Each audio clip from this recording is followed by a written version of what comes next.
the wool into this liquid form, and then you have to manufacture it, you're selling it as a product in a package.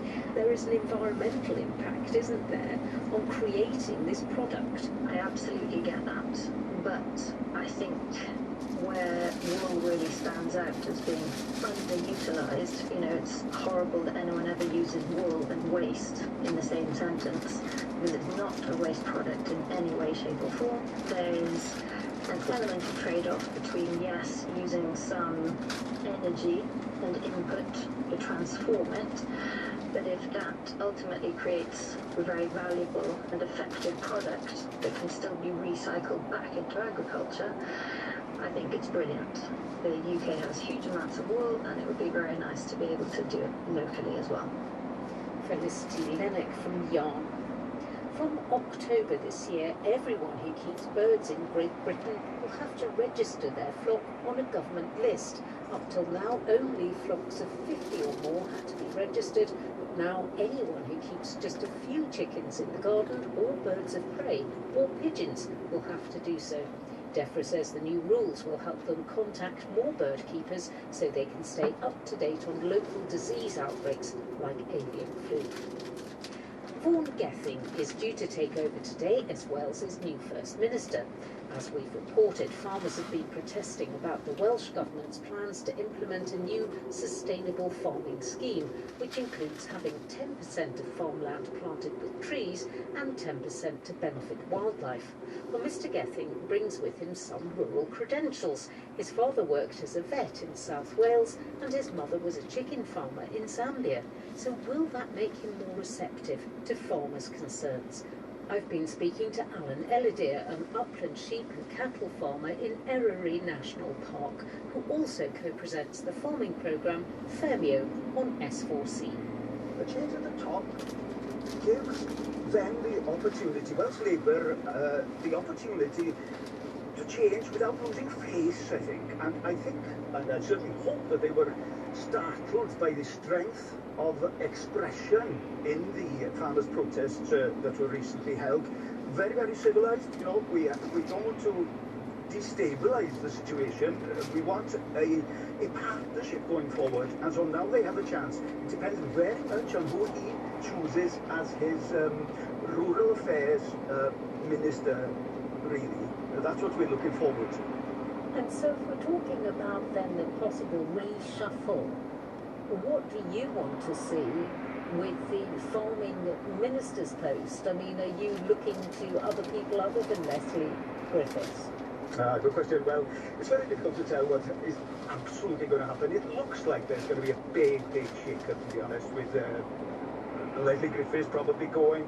That would give openings to maybe Ken Skates, who seems to be on Gething's selection list, or Hughie Ranker-Davies was there for Jeremy Miles as well, in terms of maybe taking over the rural affairs portfolio. Who knows, really? It's a bit of a mystery at the moment. Also, the climate change side is important on this, because all the future plans for managing the countryside comes under the umbrella of climate change mitigation, really. So we've got a change there as well, with Lee Waters going and Julie James possibly moving. So, wow, it's really up in the air at the moment, and he's got big decisions to make, and I just hope he's very, very wise in what he does. Mr Gething does have some family connections to farming, doesn't he? His father was a vet. His mother used to farm chickens before they came to the UK. So, is that relevant? Oh, I think it probably is, to be honest with you. I mean, he must understand, having his father as a vet and his mother as a chicken farmer, the main challenges that farming faces, really, and living in Wales, you know, as he has done for many years now, and going to Aberystwyth University, admittedly, to study law and then to Cardiff, but still, in Aberystwyth he must have come across a lot of country people and views to do with the countryside, really. So, and I've heard him speaking on television in the hustings, and he said he wanted to listen. He was hearing what farmers wanted him to hear. So now he's got to listen, and he's got to act We judge politicians as the simple farmers that we are by their actions, not by their words, and that's what we're looking forward to seeing. Welsh farmer Alan Ellidian. All week we're focusing on shellfish, something that doesn't often hit the headlines, but over the last 3 years, repeated mass deaths of shellfish along England's northeast coast have caused concern and seriously affected the livelihoods of fishermen in the area. After several years of investigations and reviews, the conclusion of an independent expert panel chaired by DEFRA's chief scientific advisor, Professor Gideon Henderson, was that the deaths of crabs, lobsters and other commercially important shellfish was, as like as not, down to an unknown pathogen. Fishermen have blamed contamination from dredging or the presence of a toxic pollutant, but the panel dismissed that as very unlikely. Joe Redfern is from the Whitby Lobster Hatchery. He told me there haven't been any mass wash-ups of dead shellfish more recently, but the wider ecosystem still hasn't recovered. Certainly towards the most impacted area surrounding the Tees estuary, there's been studies done by Newcastle University to look at the rocky shore ecology, and it shows a real clear picture that the rocky shore ecosystems in the impacted area look a lot more unhealthy than the ones outside the impacted area. Lower biodiversity, lower size range of the species that live there. Similarly, the fishermen fishing out to sea using lobster and crab pots are reporting seeing a really high number of the scavenger species such as whelks and starfish, and a reduction in crab, which unfortunately a lot of them make their income, especially through the winter, on the crab numbers. And some of the crabs that are most impacted, the edible crab or the velvet swimming crab, really not seeing them hardly at all still today in the impacted area. Really, so how much then have the fishers' livelihoods been affected? Again, it varies port by port. Some of the more impacted ports like Hartlepool, we're still seeing a lot of boats going up for sale, people going out of the fishing industry or not being able to keep crew, reducing the amount of times they're fishing if they can fish at all. We've really seen a lot of quite depressing impacts in places like Hartlepool. Further away from the Tees estuary, less of an impact. Maybe the fishers are changing some of their techniques, fishing further afield, or putting in more effort to try and maintain that income. We are slowly starting to see a rebound for the lobster numbers.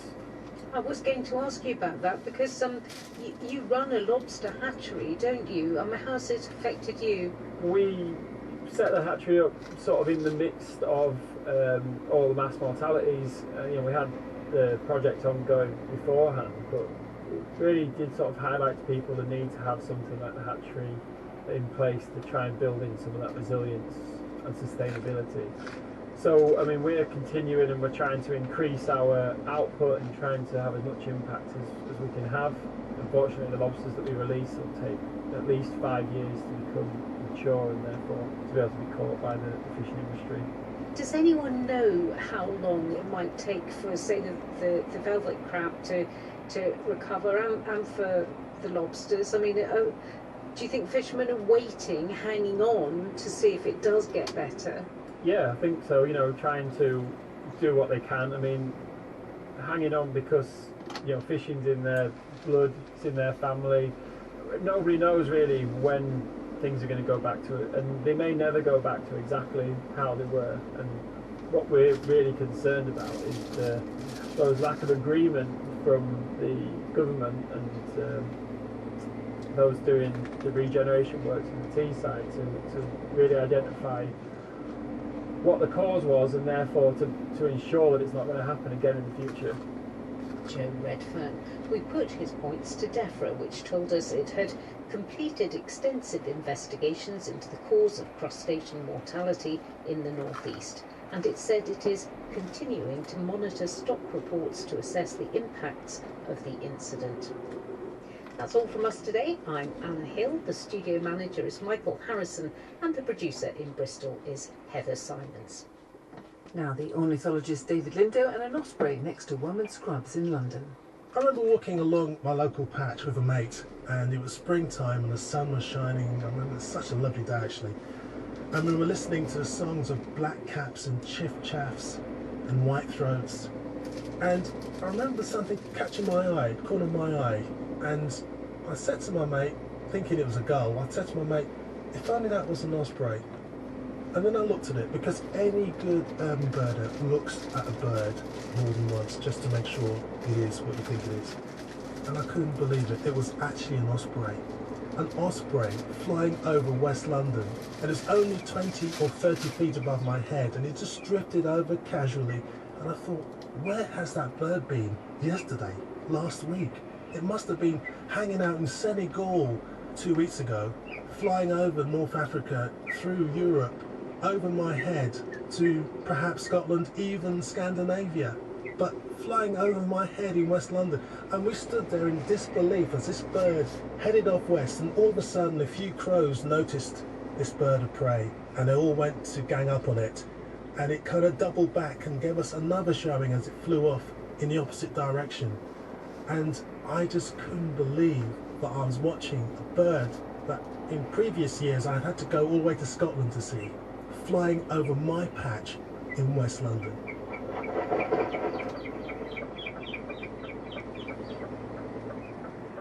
This is BBC Radio 4.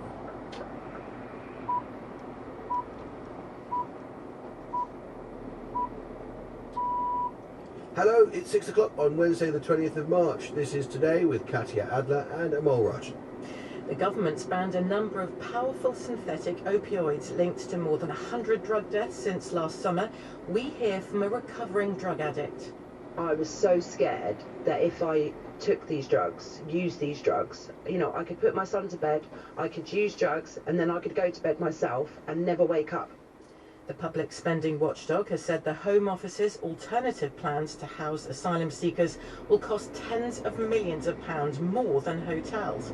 Also in today's programme, more from inside war-torn Sudan as the BBC gets rare access to the country.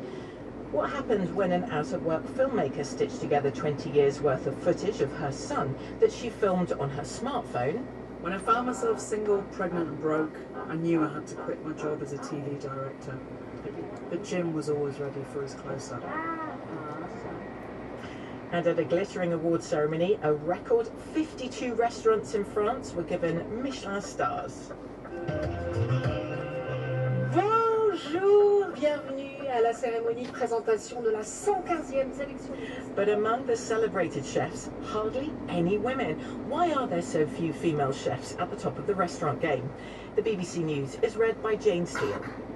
The government has banned 15 powerful synthetic opioids, which the Home Office has described as highly addictive and incredibly dangerous.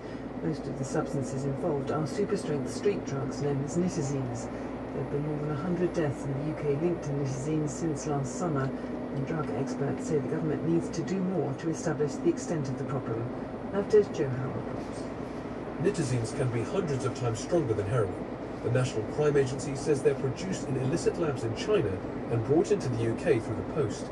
It's believed that a crackdown on heroin production in Afghanistan has led to a rise in synthetic opioids here. Experts the BBC has spoken to say the authorities have not acted fast enough to track non-fatal overdoses involving nitazines, which could help to predict and prevent deaths. Currently, there is no national tracking system. As well as banning new opioids, the government has announced it will test wastewater for the presence of synthetic drugs and record spikes in overdoses. The Department of Health says it has a surveillance system in place to collect information on the nature and location of new types of drug use, and that work is ongoing to improve it. The public spending watchdog, the National Audit Office, says government plans to house asylum seekers at former military bases and on barges will cost tens of millions of pounds more than using hotels. Ministers say the figures include set-up costs and insist it's better value to continue with the sites. Labour described the report's findings as staggering. More details from our home editor, Mark Easton. The Home Office should reflect on lessons learned, the head of the National Audit Office, Gareth Davis, concludes in his assessment of the department's asylum accommodation strategy. And the Home Office holds its hands up, rating its own targets to save money by moving asylum seekers out of hotels and into alternative accommodation as undeliverable. Officials in the department now estimate the overall costs of housing migrants on the Bibby Stockholm barge and former RAF bases will be £46 million more than using hotels over the same period. They told the NAO the experience had been valuable because it now has a more realistic idea of the time, costs and risks involved. Faith leaders, including the Archbishop of Canterbury, have given their backing to proposals put forward by an independent body to change the UK asylum system. The Commission on the Integration of Refugees has spent the past 2 years looking at the issue. It's made 2 main recommendations: immediate English language classes for all new arrivals and employment support after 6 months. The UK's largest delivery of aid to Gaza has crossed the border and is being distributed by the United Nations. More than 2,000 tonnes of food aid includes fortified flour and enough food parcels to feed more than 275,000 people. An investigation has reportedly begun at the clinic in London which treated the Princess of Wales over claims staff tried to access her private medical records. The Daily Mirror alleges at least one staff member at the London clinic in Marylebone was involved. Simon Jones reports. Catherine spent 13 nights at the private London clinic in January after undergoing abdominal surgery. Royal officials said at the time that she wanted her personal medical information to remain private. But this morning's Mirror is reporting that at least one member of staff tried to access her medical notes without permission while she was being treated. The data protection watchdog, the Information Commissioner's Office, said it was assessing a report of a breach. The clinic told the Mirror, "We firmly believe that all our patients, no matter their status, deserve total privacy and confidentiality." The report suggests ambitious and radical actions are needed to address the shortage of teachers in England. The Independent National Foundation for Education Research says the profession is struggling to compete with other graduate jobs. The government says it's offering bursaries of up to £30,000 to attract the brightest and the best in subject areas where there are shortages. Here's our education editor, Bronwyn Jeffries. The numbers starting training to teach maths, physics, computing, RE and languages are already far below what the government says are needed. This report says 10 out of 17 secondary subjects probably won't recruit enough trainees next year. It warns teaching is struggling to compete with other graduate jobs, which allow working from home. The NFER says a pay rise of at least 3.1% is needed, with a further 1.8% to compensate for the fact teachers have to be present in school every day. But it says workload is as much a factor as pay. Vaughan Gething is expected to be formally nominated as the new First Minister of Wales later today. At the weekend, he narrowly won the Welsh Labour leadership contest to succeed Mark Drakeford, who's stepping down after more than 5 years in the post. Thanks so much, Jane. Time now for the weather with Sarah at the BBC Weather Centre. Morning, Katia. Well, it's a mild but murky start to the day and pretty soggy for most of us too. Now, for many of us, the weather will brighten up, particularly across Scotland and Northern Ireland and also down towards southern England too. But the slice through the central swathe of England and Wales will stay a little bit cloudy and murky all day. So for all of southern England and East Anglia too, the detail now, well, we've got some patchy outbreaks of rain first thing, but they should clear away over the next few hours. So most of the region looking dry, best of the sunshine close to the south coast, and we can see temperatures 16 or 17 degrees, so another really mild day, just a chance of the odd shower lingering for parts of Cornwall and for Devon too. But we're looking a bit further north, so through Wales into the Midlands, Lincolnshire and northern England. We've got the low cloud and the outbreaks of rain, hill fog around as well this morning. It should dry up a little bit, I think, the rain becoming less heavy and also becoming confined to a smaller region. But I think parts of South Yorkshire, Lincolnshire through the Midlands will stay damp all day, whereas elsewhere should turn a little bit brighter. The highs here around about 12 to 14. And for Scotland and Northern Ireland lastly, well, we've got some rain this morning, particularly towards the south and the east. That should clear slowly away through the morning. By the afternoon, a return to sunnier skies. We should see top temperatures around about 10 to 12 degrees, but light winds across the UK, so it will feel quite pleasant today. Sarah, thank you very much indeed. It is 7 minutes past 6. Let's have a look at this morning's papers and what's on the news websites. Kate's medical records security breach is the headline on the front of the Daily Mirror. The paper says that allegations that at least one unauthorised member of staff tried to access the Princess of Wales notes have sent shockwaves through the London clinic in Marylebone, where she underwent abdominal surgery 2 months ago. One insider tells the paper it is a major security breach and incredibly damaging for the hospital, given its unblemished reputation for treating members of the royal family.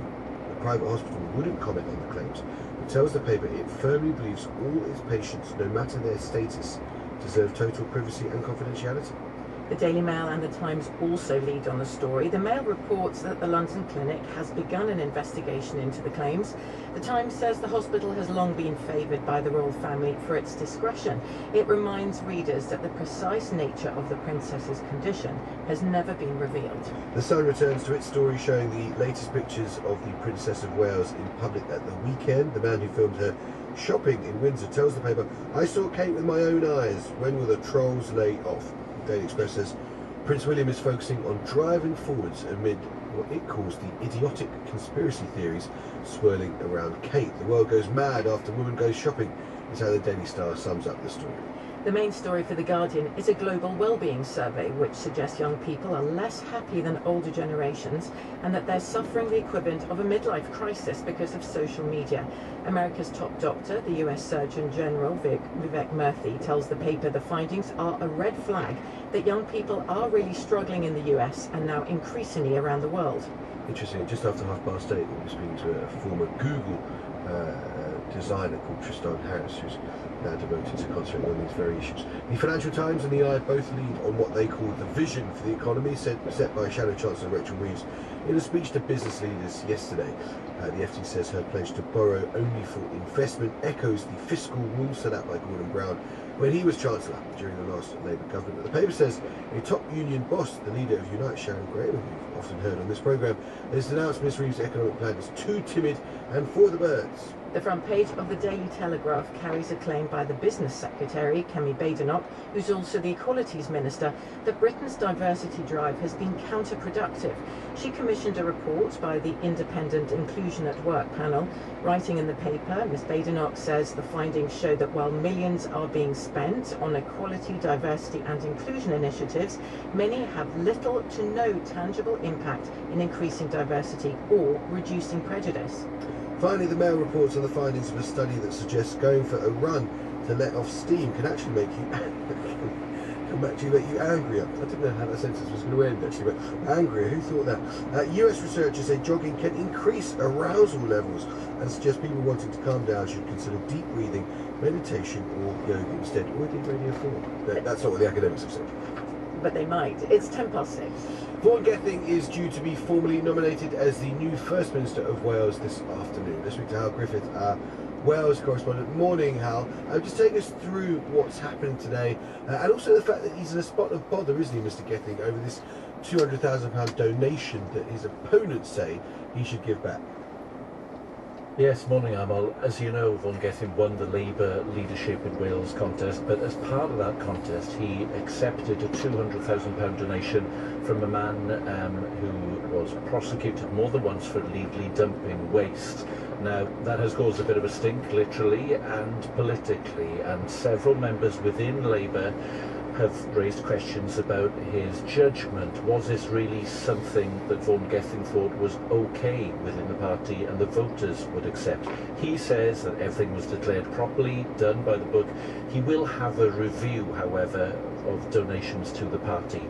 He won't give the money back. We understand that anything left over should go to the Labour Party. Now, he will want to focus on today, what is a historic moment. We've heard plenty about the significance of him being the first black First Minister, so we know that Mark Drakeford wrote his resignation letter to the King last night. There'll be a vote in the Senate today, we think just after lunchtime, where we expect those Labour members to fall into line and to back him and vote him as their nominee to be the next First Minister. Other parties might put other people forward, they probably won't have the numbers. If after all that Vaughan Gething is the new First Minister, well, there's more challenges ahead, not just uniting the Labour ranks, thinking about the next general election, but roles he'll have as the First Minister. He'll know about lots of the challenges. He used to be the Health Minister. There are record waiting lists, as we've discussed on this programme within Wales, something he'll need to tackle. He's up until now been the Economy Minister. We're at the cliff edge with the steelworks in Port Talbot, with Tata expecting to make something like 2,000 people redundant over the next few months. And we've seen protests on the steps of the Senedd as well with farmers in the last few weeks. What will happen to the potential change in subsidies there and the call on farmers to devote some of their land to wildlife and to trees? Plenty of burning issues for him to grapple with, provided, of course, he gets those numbers in the Senedd today. Indeed. Hal Griffith, our Wales correspondent. Always good to talk to you. Thank you.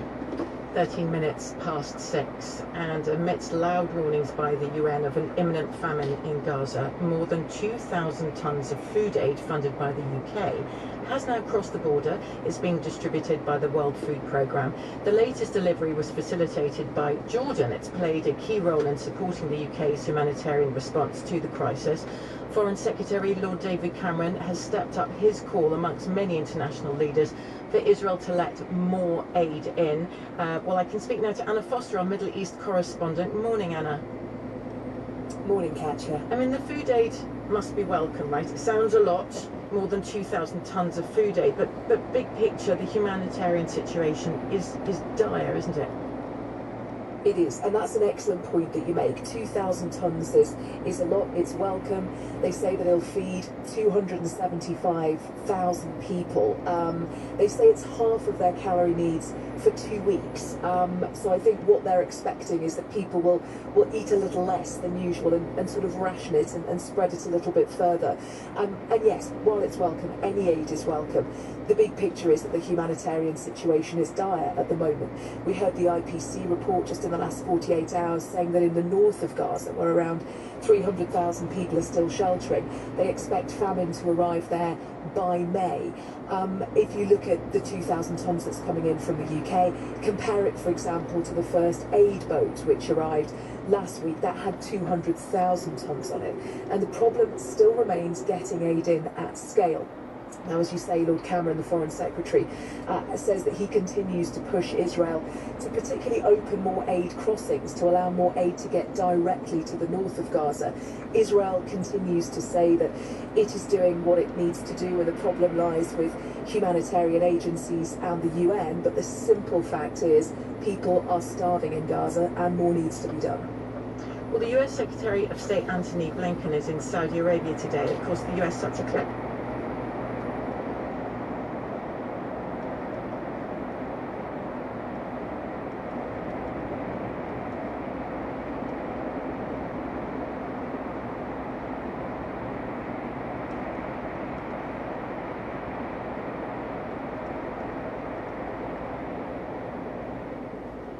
Little that way, particularly when we heard from Qatar yesterday, who are brokering the latest round of talks, that it was really far too soon to say that any kind of ceasefire deal was even imminent. This will be the 6th time that Antony Blinken has been to the region. He's not visiting Israel or the occupied Palestinian territories this time round.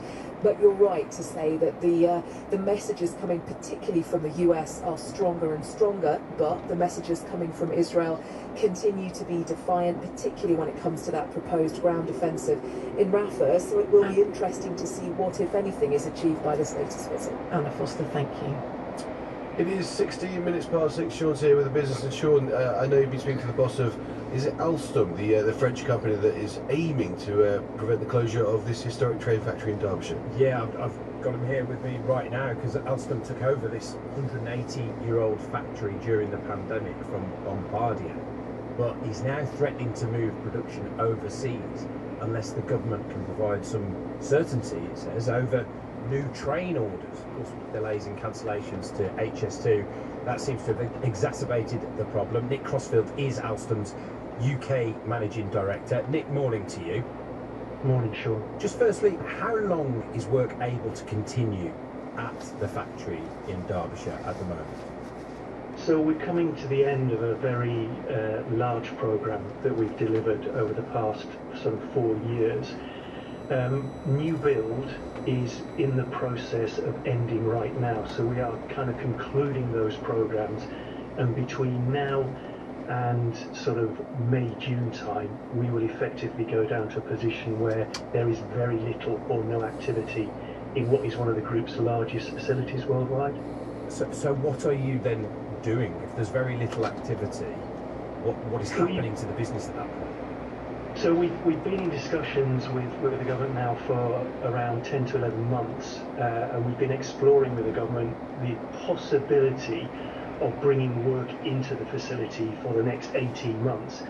The market is there in the medium to long term. What we're talking about is covering a gap of around sort of 18 to 19 months.